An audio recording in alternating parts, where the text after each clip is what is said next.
Well, when I was in college, I studied geography and archaeology and art history. So about 7 years ago, I got injured on the job, and I decided to take some of the time I had to try to look into some strange things I had thought about before. I went to high school near Colonial Williamsburg in Virginia, where the octagonal powder magazine is located. And I always thought that was a strange structure and that there had to be more to why they would make it that shape and place it so prominently in a linear array of architecture like the National Mall in Washington, D.C. But so eventually I forgot about that, and then I came to the point where I had time to actually look. And what I found was a legacy of a value of the octagonal structure to create a datum or geodetic structure on the Earth that was used to measure the Earth and also measure time, and to also establish a prime meridian, like we see in Greenwich, England, and the famous Paris meridian that we all know from the movie The Da Vinci Code and French history. So that led me to the Tower of the Winds in Athens, Greece, which is kind of the archetype of the more modern version of this structure. The Egyptians seem to practice this as well.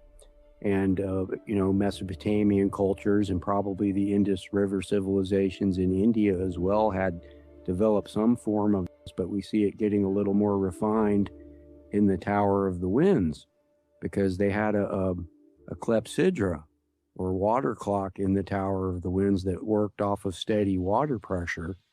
And this enabled them to fix longitude accurately and the shape of the Earth more accurately, I feel, for the first time, although a lot of people don't think this was possible till later.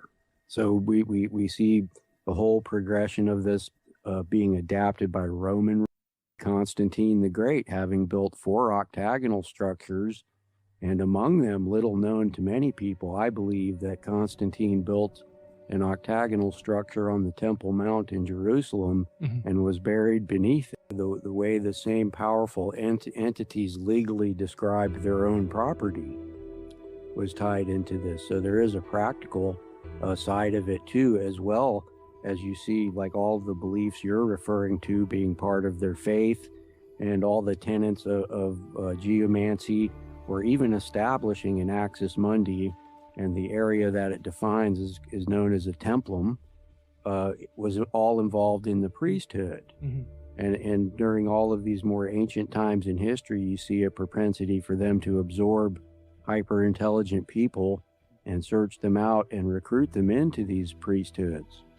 So it's only natural that these people would be the ones smart enough to figure out astronomy, timekeeping, mapping the world, and other technical things like that would be very advanced for that age. So yeah, there is we see Washington, D.C., all the speculation there as to what the shapes in the streets mean. And part of what I think a lot of this means is it's a tool that's meant to teach you something. So you're almost, once you become curious about these kind of things, it's almost as if you're sent on a kind of grail quest yourself. And there's several almost veils you need to pierce on the way to kind of see the more practical side of it, because I think in the media, and I don't discount all of it, that's very important to understand too. I'm just seeing it as a geographer and cartographer and that there are those aspects, but you can also see true history revealed by the people involved in the construction of these structures, and things that happened that weren't part of the recorded history that may be revealed, such as what I was speaking of with regard to Constantine on the Temple Mount. Some of the things I read about that, I kind of looked at Astana and then moved on to other things. A lot of other people were looking at it, and I thought they would find things out about it too, and I could reference that. But what I found was the whole linear array of Astana points to Basilica San Vitale in Ravenna, Italy. And this is another structure that's related to the same kind of millennial themes and the same kind of royalty, not in Astana, obviously, but they're emulating that just like we did in Washington, D.C. and other places in the United States. So there was a large Eastern European population that did immigrate to Astana, and they kind of are the ones behind the, from what I can see, the kind of Masonic themes that you see in the linear array. It's the cutting edge of that art today, I would say. It is quite spectacular. And also, one of the facets of the Great Pyramid of Giza creates an azimuth that comes very close, I think, within 6 miles of this linear array as well.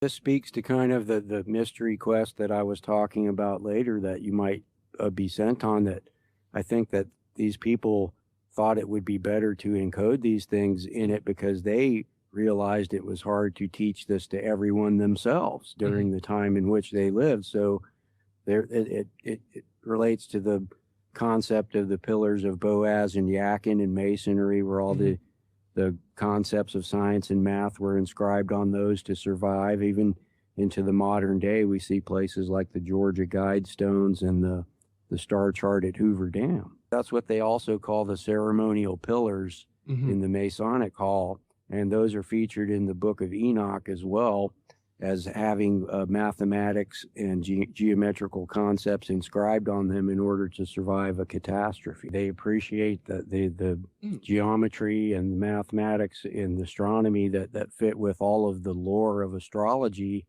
that they value. We're just talking about the Book of Enoch. That's valued in masonry to a large degree. And I mean, even the Book of Enoch is tied up in this whole story with the Decoded brothers, who their family is behind the great cyclic cross of Andé, and James Bruce, the descendant of Robert the Bruce that went to Ethiopia, and he brought back 3 ancient copies of the Book of Enoch to Europe, and he was one of the first people to ever do that. So they had an ancient copy to compare the modern version of the story to. And you see like tenets of the Book of Enoch and what James Bruce did in the Kirkwall scroll, which is an enigmatic scroll in Scotland as well. At least that's my theory. A lot of people think it's much older, but I think elements of the scroll refer to James Bruce, and they even include the kind of Enochian script that was included in the books that he brought back. And really, one just quick, real funny story about James Bruce was how he was one of the first to see the Keber Nagast, or the Ethiopian Book of Kings, and he actually found a king named Bruce, B-R-U-S, that lived 97 years before Christ in Ethiopia. So he had kind of a personal revelation, or he speculated how he might be related to that. And indeed, if you look at the Declaration of Arbroath of the Scottish nobility at the time of Robert the Bruce, they claimed direct descent from Egypt. And that's really just one thing I've been writing about in my next book that's coming up, The Lost Treasures of the Sacred Meridians. And really, the conclusion I'm coming to is vastly different than anything you're seeing on TV or in the popular notions of what went on with that. It does indeed indicate that people came here a lot earlier, but what I'm seeing is a great Norman influence from southern Italy in the form of Frederick II and the subsequent kings of Naples, the Anjou family. And all of these families descended from the Hauteville family of Normandy. And you'll see it's really interesting because through a whole string of octagons, 2 of which were built by Frederick II, another at Heidelberg Castle, where Prince Rupert of the Rhine grew up, and he was the first governor of the Hudson's Bay Company, all point to the site of the International Peace Garden on the border of the United States and Canada, where there's another octagon. And what I found is that this was a point that was used as an axis or datum and place from which to measure, that even points to the Kensington runestone, the site of another runestone, and it also is on the same latitude as another pillar that seems to be a claim marker for the Hudson's Bay Company. Wow. So via an examination of all of this, I think as early as Frederick II, who really founded the Hanseatic League of the Baltic Rim, and he was more aligned with the Teutonic Knights than the Knights Templar. In fact, he kicked the Knights Templar out of Sicily. and had an adversarial relationship with them. So they had absolutely nothing to do with any of this. He was, though, allied with the Scottish. So their information, their knowledge of this could have come from Frederick II's Magi, Michael Scott, who was one of the most brilliant geometricians of the era, who even wrote a book called Spherae about spherical geometry. So what I found are these are the people who came. And it's not very clear how to what degree they were able to take advantage of their knowledge of the new continent. It even looks as though Columbus learned of this information via these same Norman families. So I don't think it was till the Hudson's Bay Company in the late 1600s when they were actually able to take advantage of it in any appreciable way. Well, the appreciation from the octagon starts kind of with the eight-pointed star of Ishtar, and kind of works its way into Christian mythology through the concept of the Beatitudes, which are eight different angels and sayings that were valued highly by the Knights of Malta, for instance. And really, we see in the Knights of Malta, their organizational structure included regional divisions known as languas, such as the name of the Languedoc of France, and then their commanderies, like the Knights Templar had, what were called priories. So you see a lot more of these instances that traditionally people are kind of applying to what the Knights Templar did. I'm finding the Knights of Malta did, or the Knights of Santiago, or possibly even the Knights of Calatrava, who were also created by the Cistercian order just as the Knights Templar were. So there's lots of things going on here. I mean, we're seeing people identifying the Templars with having done things like put the Kensington stone there, and there's a lot more evidence to suggest other orders and other royal interests were behind it than the Knights. I think a really, really good modern example of what you're talking about is the Burning Man Arts Festival that's held in the desert each year in Nevada. Mm-hmm. I mean, they even call the road around the central port of the event the Esplanade, which is an open area associated with an Axis Mundi. All the directional attributes of the design of it are referred to in time-based increments. So I've spoken to the originators of the plan of the event, and they think I'm crazy. But they've really created a little town in the middle of the desert. Really, this speaks to the concept that I always come back to is if you create it, they will come. Yeah, like the baseball. All these people, they've created an entire culture in the middle of the desert with all of these art installations with the, a veneration of the Wicker Man rite in the middle of it. The entire event is reminiscent of the Eleusinian mysteries, where everybody probably were dosed with hallucinogenic honey and let loose in an enclosed area, and they had to swear not to tell what went on. And that reminds me of a Grateful Dead concert, kind of. So there are aspects to it that maybe they didn't even plan into the event, where it evolves that way and gains this kind of culture where people identify with it or not. But as far as any real energy, I think that's very possible too. I mean, even it's so funny because the shape of Burning Man points to Santiago de Compostela. And this is something that in Mystery of the Cathedrals of Fulcanelli, all the alchemical lore of medieval Europe, the Pilgrim's Path was an initiate's path as well. And this place happens to point there. And it transects right over Minerva Peak in Nevada on the way. So even though they claim it's not planned, it gains some of these tenets. And I think if it was planned, I wouldn't be told anyway. So I'm not sure what's going on there. Well, whether it's a physical thing or not, I think that happens. Just like we said, there at Burning Man, people were drawn to it even with no overtones like that being presented to them necessarily. So when you add a whole overlay of a organization like the Catholic Church, for instance, or the United States of America in Washington, D.C., it definitely can gain those kind of things where people will blindly adhere to it without even really understanding what it is somehow. And here, what I'm showing on the screen now, you can see one of the hidden ways. You can see the array of the obelisk in the windrows. Well, the array at the Vatican has windrows markers around the obelisk that point to places. Right, and one of them points right to the Dome of the Rock, and the facet of that structure seems to have been oriented to point right back. And here you think, well, this is supposed to be a Muslim structure. Why would they do that? Mm-hmm. So this fits my entire theory here of Constantine. There are historians from the 19th century sources I have saying it was built by Constantine. You have other ones saying that he built an octagon and it was demolished and they used the pieces of it again to build the Dome of the Rock at the time when they say it was in the 7th century. But there's even records of Justinian II sending artists and engineers to help the Caliph of Jerusalem build the Dome of the Rock.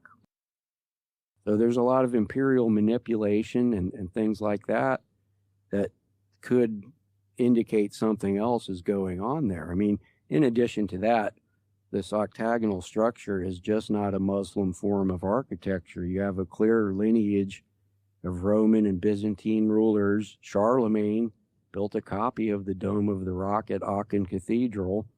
So the Dome of the Rock's lineage is more imperial Roman than any kind of Muslim form of architecture. Indeed, I don't think there is even another Muslim octagonal structure in the world that was built around this time.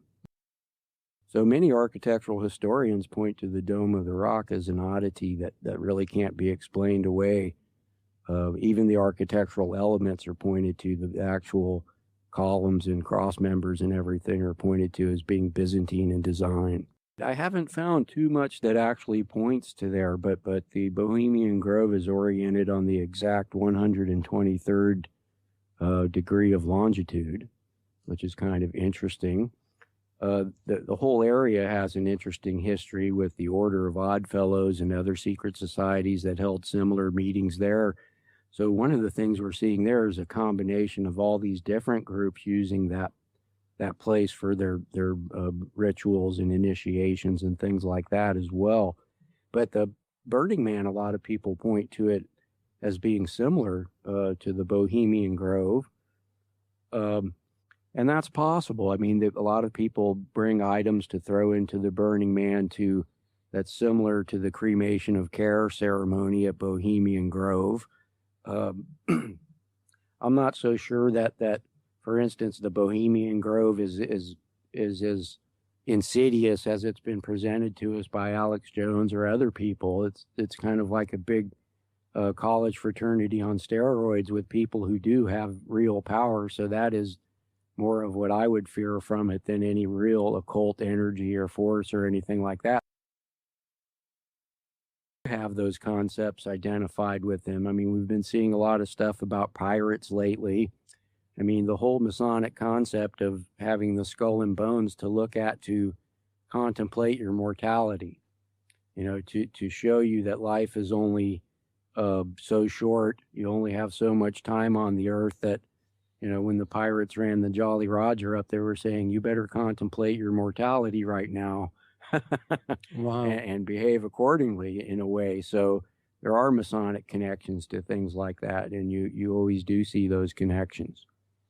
So it's like a motorcycle gang. If you see the skulls and the stuff like that, you want to stay away. So maybe it's kind of a way of telling people don't come here as well.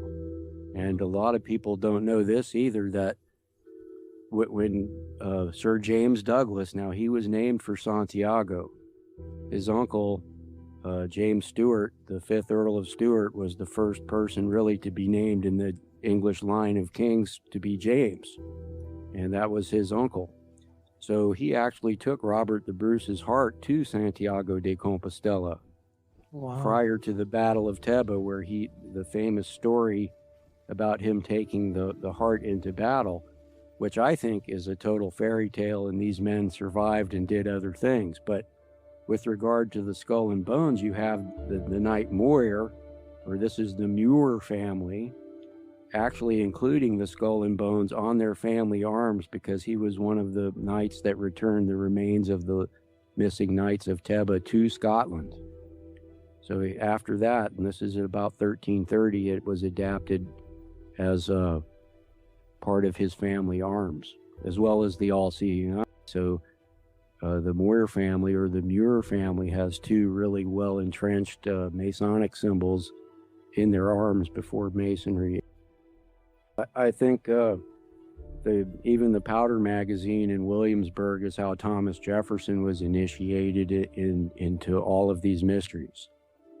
As I was referring to before, there's signs that even Roman rulers and Visigothic rulers may have known about North America. It's possible the octagon of Constantine's in Constantinople points to the powder magazine in Williamsburg and crosses Oak Island all in one line. So these are possibly places where earlier people had come and collected star logs or ephemeris, thus making it an axis.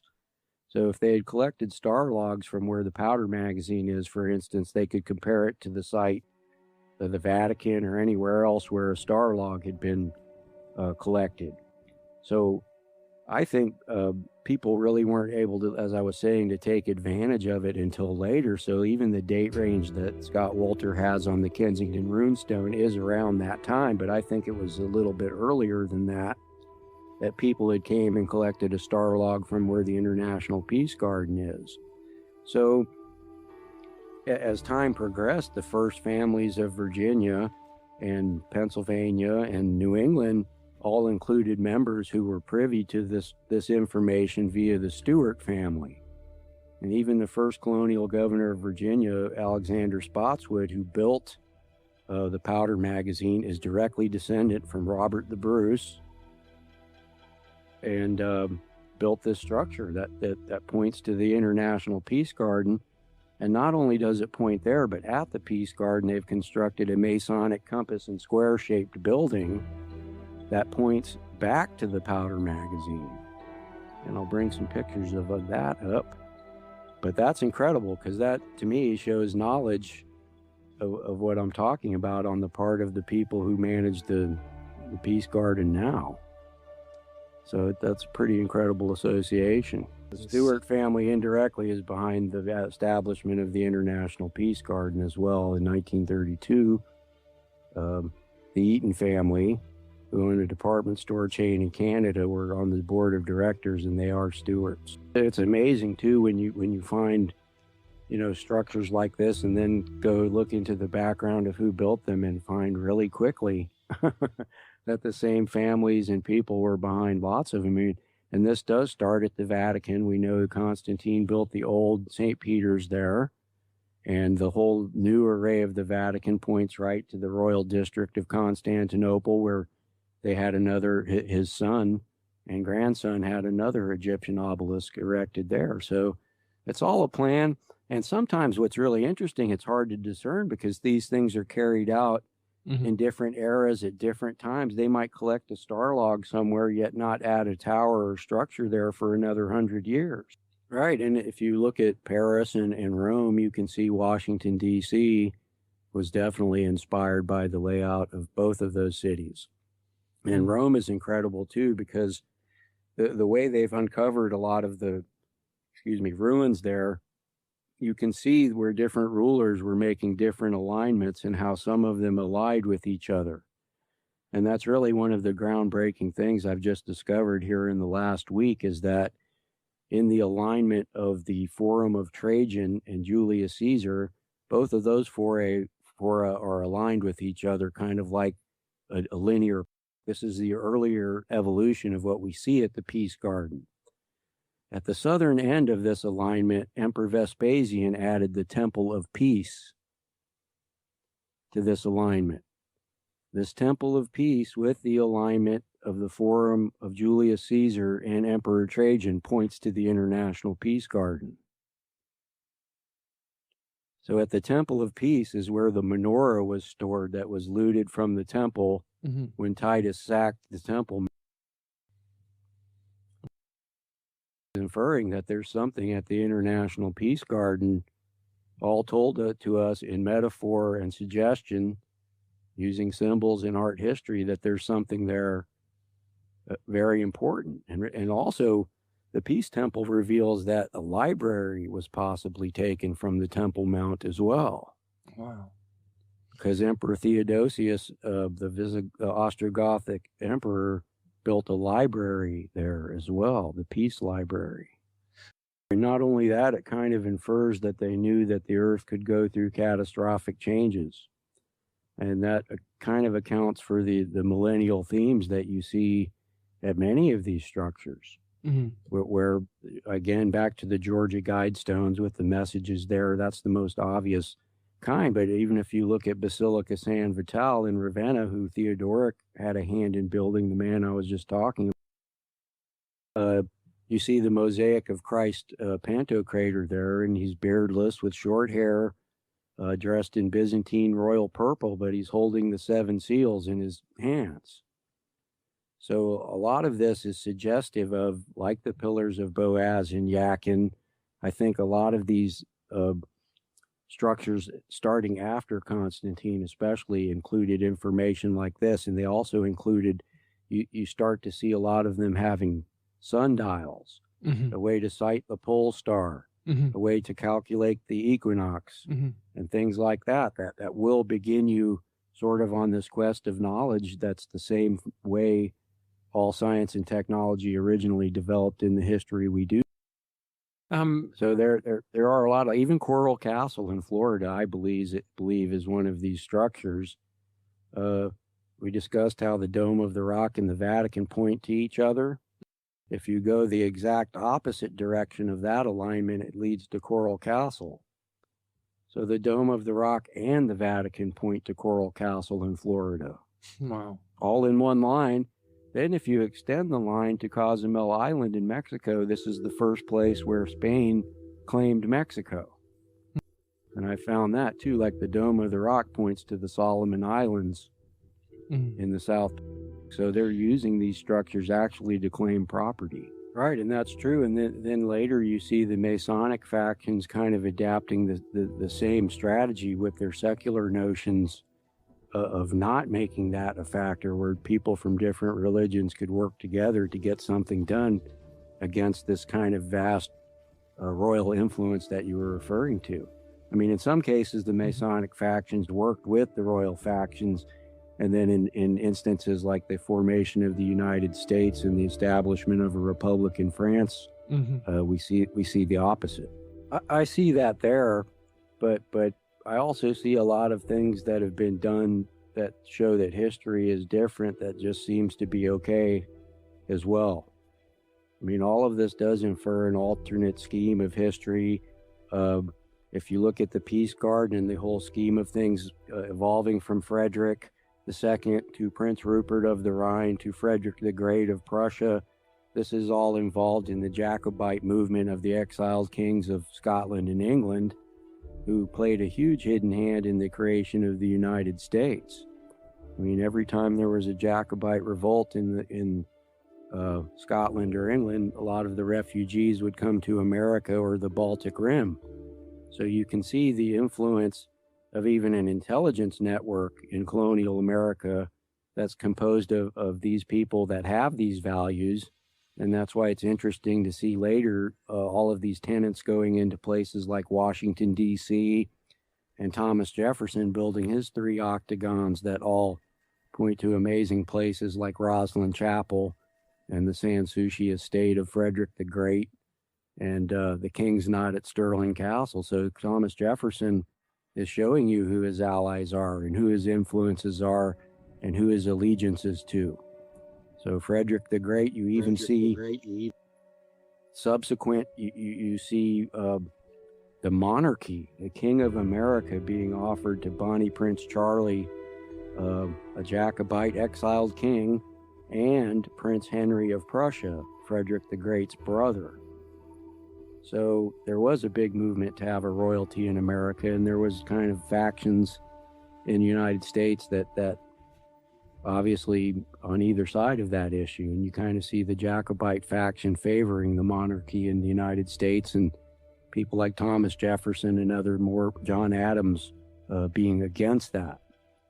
So there was some intrigue going on in the formation of the revolution and all the ideals of that too. There's different, and really this is what led to the Civil War, in my opinion, too. The South representing the Jacobites, kind of the landed gentry, and the North representing Protestant-minded people and German immigrants and people from other countries as well. That even happens to have the Mason name in it. Right, the Mason-Dixon line's the basis for the township and range system, the baseline that Thomas Jefferson had a hand in creating, and really the township and range system ultimately helps you legally describes property using the Fibonacci sequence, because you progressively reduce the sizes of the property to record the middle of it, and it ends up making a kind of a digital spiral, like you see being the template for the Fibonacci sequence. Incidentally, as well, going back to what we were saying about Michael Scott earlier, Fibonacci credits him with the development of the Fibonacci. So this is how brilliant Michael Scott was, the Magi of Frederick II. Wow. And also, Charlemagne had two Magi, one named Scotus and one named Scott. So there's a distinct tradition of Scottish Magi influencing the royal courts of Europe. But Mason-Dixon line, you see later, the Society of the Cincinnati, which kind of represented the Jacobite side of the argument in early America, creating Pittsburgh, Indianapolis, Denver, and of course Cincinnati, Ohio. So this is a group that had even extensive intelligence service in Europe, operating with the Marquis de Lafayette and Pierre L'Enfant, who were both members of the Society of the Cincinnati. And this is kind of leading us to how I feel Edgar Allan Poe knew about the Devil's Seat in Rennes-les-Bains. That's part of the Rennes-le-Château mystery. Mm-hmm. Because he mentions it in a Devil's Seat in one of his stories as part of one of the clues, and indeed the whole setting and description and reference to the skull in the tree is evocative of all the imagery of Mary Magdalene and that area of Rennes-le-Château. And when I looked into it, he was not supposed to have gone there during his life. But when I researched it, I found a letter that other authors had referred to from Alexander Dumas, the author of The Three Musketeers, that stated that Edgar Allan Poe stayed with him in Paris for an extended period prior to writing The Gold Bug in 1837. And it's really interesting because all of this is, Berenger Saunière, the priest at Rennes-le-Château, wasn't even born until 1857.